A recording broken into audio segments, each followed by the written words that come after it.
When we examine gender inequality in India, it is tempting to view it as a lingering historical bias, a cultural hangover that will naturally fade with time. But that misdiagnoses the problem. This is a rigidly engineered system. It is a deeply rooted sociocultural architecture designed specifically to replicate itself across generations. The system sustains itself by strictly rationing access to resources, ensuring that capital, land, and formal skills remain concentrated in the hands of a few. Binding this structure together is a mortar of discriminatory social norms that dictate acceptable behavior and tightly restrict individual autonomy. The result is the systematic extraction of human potential. Half the population is structurally denied basic dignity, stripped of economic opportunity, and barred from full participation in public life. You cannot dismantle a structure this resilient by attacking the facade. You have to identify its load-bearing pillars.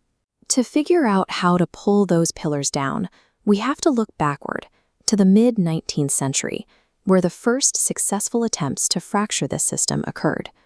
We are going to map the 4 primary pillars of modern inequality and analyze exactly how social reformer Savitribai Phule engineered the first structural strike against the caste-gender nexus. The bedrock of this system is the patriarchal social structure. Male dominance dictates almost all familial decision-making and property inheritance.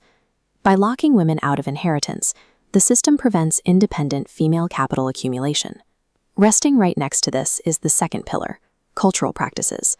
The dowry system and a heavy societal preference for sons actively convert daughters into economic liabilities for their families.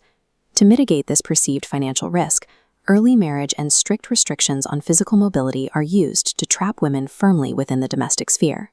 And if a marriage ended, cultural rules historically mandated extreme marginalization.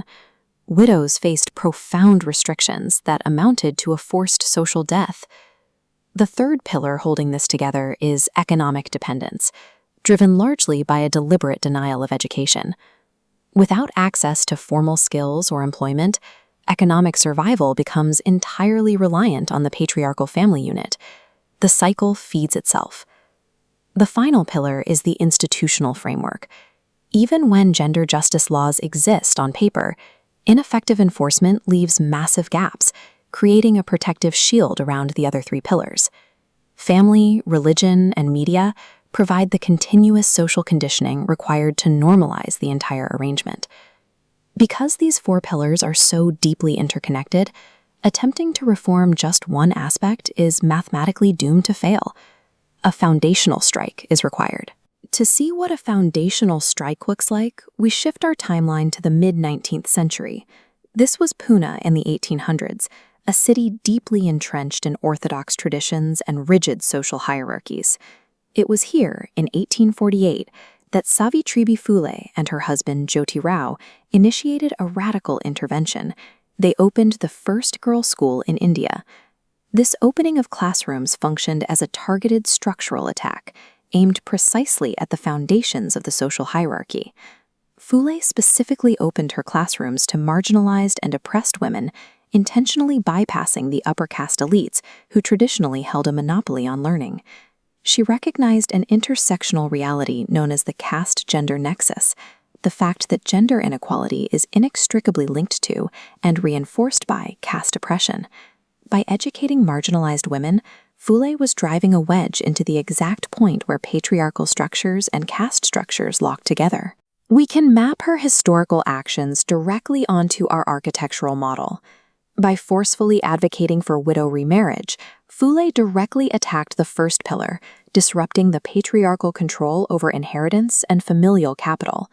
Her fierce opposition to child marriage struck the second pillar, fracturing the cultural practices that restricted female mobility and autonomy. Her push against the brutal realities of untouchability shattered the protective social barriers that insulated institutional gaps. Formal literacy began undermining the economic dependence of the third pillar by providing the foundational skills required for market participation outside the home. Within this framework, education functioned as the primary mechanism of social reform, converting the classroom into a space for systemic change. Her multidimensional approach proves that education is the singular tool capable of restoring human dignity, while simultaneously forcing a demographics integration into the broader economy. Despite these historical interventions, massive disparities persist today. That is because the architecture of patriarchy is not static. It continually adapts, reconfiguring itself to fit modern economic and technological contexts. Persistent gaps in our modern legal and institutional frameworks provide the exact space necessary for this adaptation to occur. Top-down legal reform, no matter how well-intentioned, is highly ineffective without foundational disruption at the grassroots level. This is why the blueprint Savitribai Phule established in 1848 remains entirely valid.